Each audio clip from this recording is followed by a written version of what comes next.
से बोलो सरस्वती मैया की। भाई जेतन मन धन पूरा बात मूरति पूरा बात मूरति बुझबाई बहे मैया बुझबाई बहे मैया। साले साले टीसन अप मूरति तोहर बैठाई बहे मैया। साले साले टीसन अप मूरति तोहर बैठाई बहे मैया। भई जेतन मन धन पूरा बात मूरति पूजबाई बहे मैया।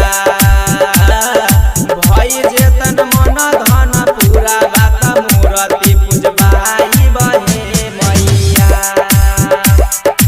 भई जेतन मन धन पूरा बात मूरति पूरा बात मूरति पूजबाई बहे मैया। पूजबाई बहे मैया। विद्यालय के दया माई करेला सहाय हो। घरे धन पूजल बाटे गंगा तोहर माई हो। विद्यालय के दया माई करेला सहाय हो।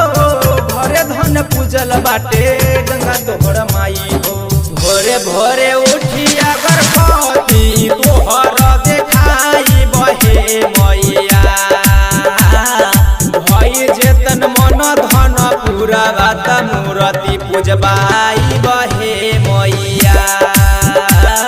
भई जेतन मन धन पूरा बात मूरति पूजबाई बहे मैया। भई जेतन मन धन पूरा बात मूरति पूरा बात मूरति पूजबाई बहे मैया। पूजबाई बहे मैया।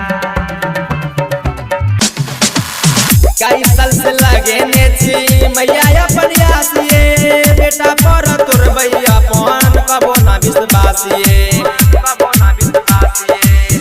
कई साल से लगे ने छी मैया अपन आसिए। बेटा पर तोर भैया अपन कबो ना विश्वासिए। राइटर चंदन नीलम वर्ष पचराग कोई बहे मैया।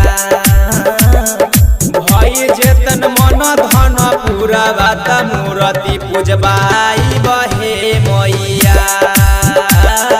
भई जेतन मन धन पूरा बात मूरति पूजबाई